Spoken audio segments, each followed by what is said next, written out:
오늘도 말씀과 기도로 이 자리에 오신 분들을 환영합니다. 이사야 33장 1절로 24절 여호와를 경외함이 복. 지금부터 본문을 읽겠습니다. 이사야 33장.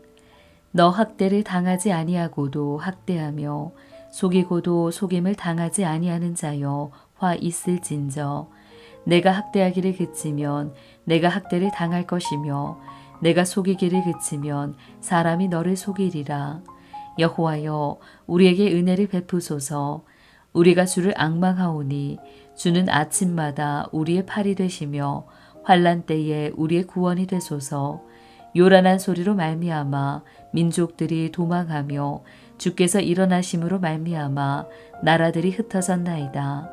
황충의 때같이 사람이 너희의 노량물을 모을 것이며 메뚜기가 뛰어오름같이 그들이 그 위로 뛰어오르리라. 여호와께서는 지극히 존귀하시니 그는 높은 곳에 거하심이요 정의와 공의를 시온에 충만하게 하심이라. 내 시대에 평안함이 있으며 구원과 지혜와 지식이 풍성할 것이니 여호와를 경외함이 내 보배니라. 보라, 그들의 용사가 밖에서 부르짖으며 평화의 사신들이 슬피 곡하며 대로가 황폐하여 행인이 끊어지며 대적이 조약을 파하고 성읍들을 멸시하며 사람을 생각하지 아니하며 땅이 슬퍼하고 쇠잔하며 레바논은 부끄러워하고 마르며 사로는 사막과 같고 바산과 갈멜은 나뭇잎을 떨어뜨리는도다.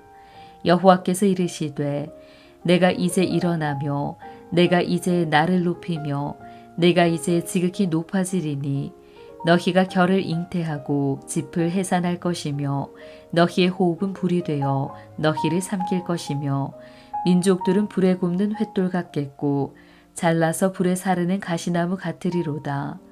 너희 먼데 있는 자들아, 내가 행한 것들을 들으라. 너희 가까이에 있는 자들아, 나의 권능을 알라. 시온의 죄인들이 두려워하며 경건하지 아니한 자들이 떨며 이르기를 우리 중에 누가 삼키는 불과 함께 거하겠으며 우리 중에 누가 영영이 타는 것과 함께 거하리요 하도다. 오직 공의롭게 행하는 자, 정직히 말하는 자, 도색한 재물을 가증히 여기는 자, 손을 흔들어 뇌물을 받지 아니하는 자, 귀를 막아 피 흘리려는 꾀를 듣지 아니하는 자, 눈을 감아 악을 보지 아니하는 자, 그는 높은 곳에 거하리니 견고한 바위가 그의 요새가 되며 그의 양식은 공급되고 그의 물은 끊어지지 아니하리라. 내 눈은 왕을 그의 아름다운 가운데에서 보며 광활한 땅을 눈으로 보겠고 내 마음은 두려워하던 것을 생각해내리라. 계산하던 자가 어디 있느냐? 공세를 계량하던 자가 어디 있느냐? 망대를 계수하던 자가 어디 있느냐? 내가 강포한 백성을 보지 아니하리라. 그 백성은 방언이 어려워 내가 알아듣지 못하며 말이 이상하여 내가 깨닫지 못하는 자니라. 우리 절개 시온성을 보라. 내 눈이 안정된 처소인 예루살렘을 보리니 그것은 옮겨지지 아니할 장막이라.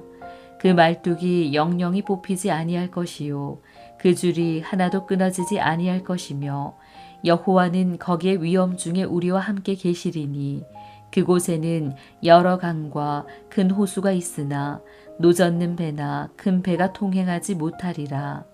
대저 여호와는 우리 재판장이시요 여호와는 우리에게 율법을 세우시니요 여호와는 우리의 왕이시니 그가 우리를 구원하실 것임이라.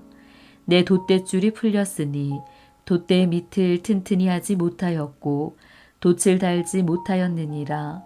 때가 되면 많은 재물을 탈취하여 나누리니 저는 자도 그 재물을 취할 것이며 그 거주민은 내가 병들었노라 하지 아니할 것이라.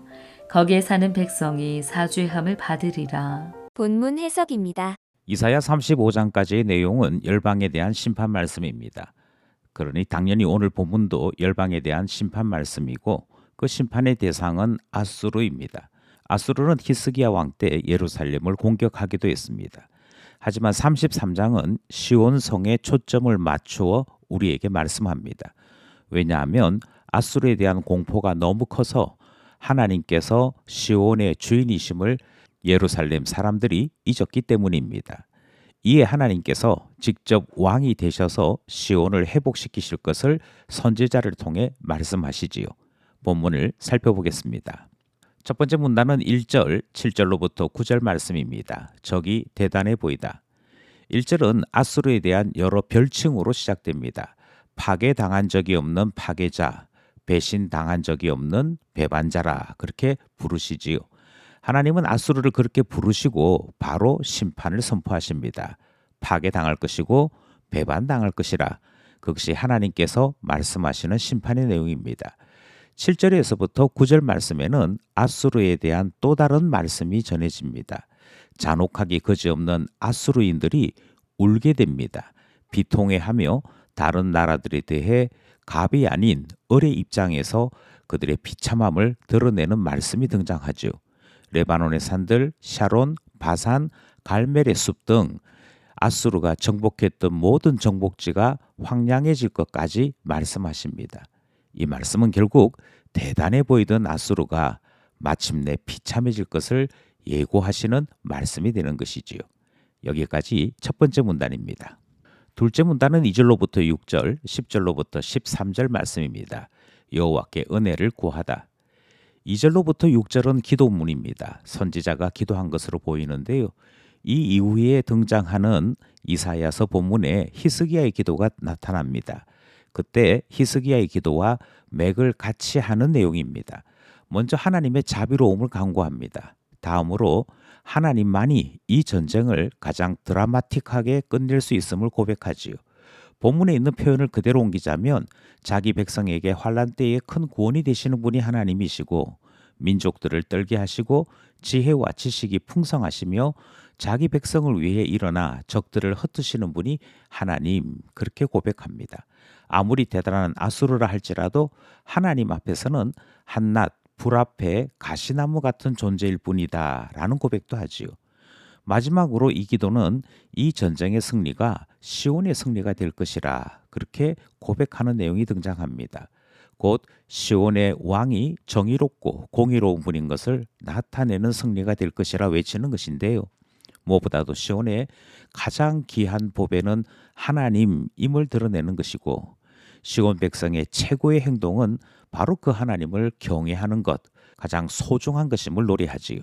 10절로부터 13절은 하나님께서 이 기도에 응답하시는 내용이 등장합니다. 선지자의 간구에 아수르가 아무것도 아님을 친히 보이시겠다 말씀하십니다. 이 승리는 소문이 되어서 가까운 나라 사람들은 그 현장을 보게 될 것이고 먼데 있는 사람들은 소식을 듣게 될 것이라 말씀하고 있습니다. 뿐만 아니라 시온 성 안에 거하면서도 하나님을 비웃던 죄인들은 큰 심판을 당하게 될 것 거기까지 말씀하시죠. 우리는 이와 같은 하나님께서 행동하심으로 먼 나라까지 하나님의 승리가 전파되는 것을 하나님의 선교라고 배웠습니다. 하나님께서 은혜 베푸실 때 시온이 회복될 것을 말씀하시는 둘째 문단 살펴보았습니다. 마지막 셋째 문단은 14절로부터 24절입니다. 다시 안정을 찾다. 여호와 하나님이 나서시니 모든 것이 제자리로 돌아옵니다. 악한 자들, 강포한 자들은 물러가고 공의를 행하고 정직하게 행하는 사람들만 남게 될 것입니다. 자연스레 다시 예루살렘을 비롯하여 온 유다가 안정을 얻게 될 것입니다. 물론 하나님만이 참 구원자요 재판관이자 왕이 되셔서 모든 백성을 자기 손으로 회복시키시고 새롭게 만들어 가실 것입니다. 당연히 이전에 누렸던 평화와 관계 회복이 따라오겠지요. 주변 나라들이 자연스레 유다에게 평화를 요구하며 재물을 들고 찾아오게 되는 것입니다. 하나님만이 절대적인 주권자이심을 고백하고 그것으로 인해 기뻐하게 된다 말씀하시는 셋째 문단 살펴보았습니다. 오늘 본문은 이사야 시대의 시온성에 대한 말씀이요 또 시온을 괴롭혔던 아수르에 대한 심판 말씀입니다. 아마 오늘날 이 시온성은 교회라 해도 틀림이 없을 것입니다. 교회 안에도 불신자가 있을 수 있습니다. 교회를 핍박하는 세상 나라의 권세들이 얼마든지 있을 수 있습니다. 그럼에도 이 모든 문제를 해결하는 것은 교회가 교회다울 때 그리고 하나님의 긍휼을 입을 때라고 말씀하는 것을 들은 것이지요. 말씀과 기도로 하나님의 교회 안에 속해 있는 우리가 참 신자답게 되어 하나님의 긍휼을 입고 살아가는 한 주간 되기를 간절히 소원합니다.